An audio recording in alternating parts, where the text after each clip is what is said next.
दोस्तों नमस्ते। बार बार एक ही बात कहकर ये जताने की कोशिश की जाती है कि हम कैसे सही है और सामने वाला कैसे गलत है। अहंकार जब सर चढ़कर बोलने लगता है तो ऐसी ही अहंकार भरी बातें बढ़ने लगती है। जब अहंकार का पेड़ ज्यादा ऊंचाई छूने लगे ना तो उसके गिरने की संभावना अधिक होती है। गिरने की कह रहा हूं, किसी के काटने की संभावना नहीं बात कर रहा हूं, गिरने की संभावना अधिक होती है। झूठ की बुनियाद पर खड़े सारे महल टूट जाते हैं। जैसे मैंने दिशा वाले मामले में भी बताया था कि कितने गलत तरीके से बोला जाता है। एक झूठ पकड़ लो और उसमें मेरा कोई लेना देना नहीं है, मैं कुछ भी नहीं हूं, ये आदित्य ठाकरे बताने की कोशिश कर रहे थे। हमने देखा, पिछली बार एक वीडियो भी बनाया था मैंने कि किस तरह से अपने नाना के मौत का फायदा आदित्य ठाकरे उठा रहे थे। तारीखें गलत थी, उससे कोई लेना देना नहीं था, न सीबीआई की जांच हुई थी। बस उठा लो एक वाक्य और फेंक दो और कह दो कि मैं कितना क्लीन हूं, आप कितने कमजोर हो, मैं कितना शक्तिशाली हूं, बस यही कह दो। और ये अहंकार जब सिर चढ़कर बोलने लगता है तो कैसे लोग ही गिर पड़ते हैं, औंधे बल गिर पड़ते हैं, यह समझ लेना चाहिए। एक विनंती करायला हा विशेष व्हिडिओ सगळ्याच व्हिडिओत मी जोडतोय। विनंती ही आहे की अनालायझरचं मोबाईल ऍप्लिकेशन आलेलं आहे, त्याला आपण डाउनलोड करून घ्यावं। ते प्ले स्टोअरवर अवेलेबल आहे आणि स्कॅनर सुद्धा दिलेला आहे। तुम्ही दोन्ही ठिकाणाहून त्या मोबाईल ऍप्लिकेशनला घेऊ शकता। जेवढे लोक अधिक घ्याल तेवढा अनालायझरला आपल्या विस्तारासाठी उपयोग होईल। मैं तफसील से आपको बताता हूं। पहले हमारे संजय राउत को देख लीजिएगा। वह जिस तरह से बात करते हैं ना, मतलब 25 साल वाली बात करते थे। वो आने वाले नहीं है बीजेपी, हम ही सत्ता में रहने वाले हैं। या पुढे 25 वर्ष तुमचं राज्य महाराष्ट्रात येणार नाही। 25 वर्ष तुमचं राज्य महाराष्ट्रात येणार नाही। 25 वर्ष तुमचं राज्य महाराष्ट्रात येणार नाही। सुना, संजय राउत को लगता है कि 25 साल नहीं हटेगी उद्धव की सरकार। लगता था 25 साल की छोड़ दीजिए, 25 महीने पूरे कर पाए, उससे ज्यादा नहीं। 2.5 साल 2.5 ईयर्स, 25 नहीं, लगभग उसके 10% ही सिर्फ उद्धव ठाकरे अपना कार्यकाल पूरा कर पाए। मतलब संजय राउत जो कह रहे थे वो झूठ था।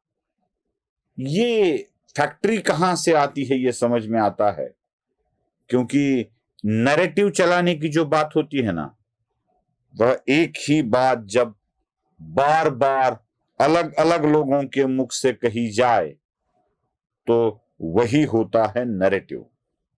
लगभग संजय राउत जैसी बात ही सुप्रिया सुळे ऑन रिकॉर्ड सदन में बोल रही थी। Never thought we'd complete months. We have completed 2 years under the leadership of Uddhav Thackeray. We will complete 5 and we will complete 25 and so will complete 5 and we will complete 25 and so will complete 5 and we will complete 25 and so।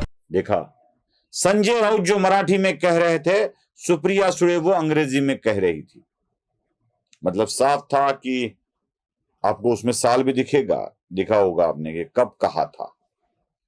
मतलब साफ था कि यह एक ऐसा narrative चलाना चाहते थे कि आने वाले कई सालों तक बीजेपी नहीं आएगी।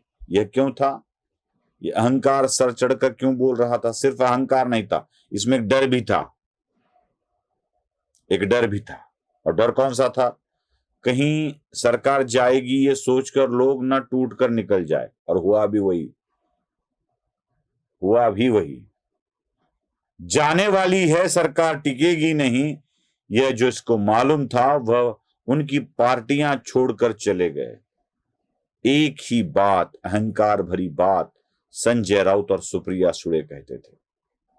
वही बात सुषमा अंधारे भी कहती थी। 2024ला तुम्ही मुख्यमंत्री होणार नाही नाही नाही 2024ला तुम्ही मुख्यमंत्री होणार नाही नाही नाही 2024ला तुम्ही मुख्यमंत्री होणार नाही नहीं नहीं। बन गए ना, देवेंद्र फडणवीस मुख्यमंत्री बन गए। शपथ लेते वक्त हमने देखा सुना, यकीन नहीं है क्या इन तीनों को, संजय राउत, सुप्रिया सुळे और सुषमा अंधारे को? तीनों जरा कृपया देवेंद्र फडणवीस के शपथ लेते वक्त का वीडियो थोड़ा सा देख लीजिए।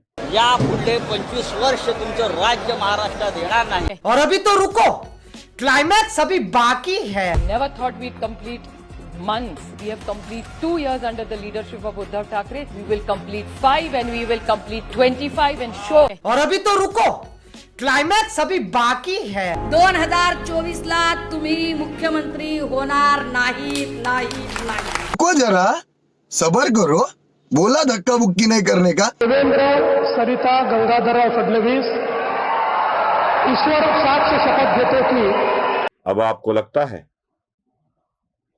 ना, हो गए। चलो ये भी जरा छोड़ दे। ऐसी ही बात मोदी के बारे में भी कही गई थी। एक बार मणिशंकर अय्यर ने कह दिया था कि चाय वाला कहीं प्रधानमंत्री बन सकता है क्या? कि इस 21वीं सदी में नरेंद्र मोदी कभी भी देश के प्रधानमंत्री नहीं बनेंगे, नहीं बनेंगे, नहीं बनेंगे। नरेंद्र मोदी कभी भी देश के प्रधानमंत्री नहीं बनेंगे, नहीं बनेंगे, नहीं बनेंगे। नरेंद्र मोदी कभी भी देश के प्रधानमंत्री नहीं बनेंगे, नहीं बनेंगे, नहीं बनेंगे। वही बात केजरीवाल कहते थे। केजरीवाल एक बार नहीं, केजरीवाल ने यही बात 2 बार कही है। दिल्ली विधानसभा में कही है, जनसभा में संबोधित करते हुए कही है कि मोदी कई जन्म ले ले तो उन्हें परास्त नहीं कर सकते। नरेंद्र मोदी जी को कहना चाहता हूं, मोदी जी इस जन्म में तो आप हमको नहीं हरा सकते दिल्ली के अंदर आम। मोदी जी इस जन्म में तो आप हमको नहीं हरा सकते दिल्ली के अंदर आम। मोदी जी इस जन्म में तो आप हमको नहीं हरा सकते दिल्ली के अंदर आम आदमी पार्टी। इस जन्म में तो नहीं जीत पाओगे मोदी जी। 2025 तो छोड़ो, 2050 का चुनाव भी दिल्ली में नहीं जीत पाओगे, यही आएगा। 2025 तो छोड़ो, 2050 का चुनाव भी दिल्ली में नहीं जीत पाओगे, यही आएगा। 2025 तो छोड़ो, 2050 का चुनाव भी दिल्ली में नहीं जीत पाओगे, यही आएगा। देखा कितना अहंकार सर चढ़कर बोलता है इन लोगों को। मोदी परास्त ही नहीं कर सकता है, परास्त ही नहीं कर सकता है। और यही हुआ, यही हुआ। परास्त हो गए केजरीवाल। मोदी के पार्टी की सरकार भी आई। अहंकार सर चढ़कर बोलता है तो ऐसा होता है। दोस्तों याद रखिए, जब जब अहंकार से किसी ने बातें की है तब तब यह हुआ है। महाभारत काल हो या रामायण काल हो, रावण डरता था, अहंकारी भी था और डरता भी था। सीता मैया का अपहरण करके लेके गया था, लेकिन क्या हुआ? रावण मर गया। दुर्योधन का क्या हुआ? अहंकारी था, दुर्योधन भी चल बसा। इतनी बात नहीं है सिर्फ, दुर्योधन तो अपने करतूतों के कारण चला गया। ऐसे अहंकारी व्यक्ति का अंधनिष्ठा से साथ देने वाला बेचारा कर्ण भी मारा गया। ऐसे होता है राजनीति में भी। अतः ऐसे अहंकारी व्यक्तियों से हाथ जोड़कर विनती है कि अब की बार तो अहंकार छोड़ दो। नमस्ते।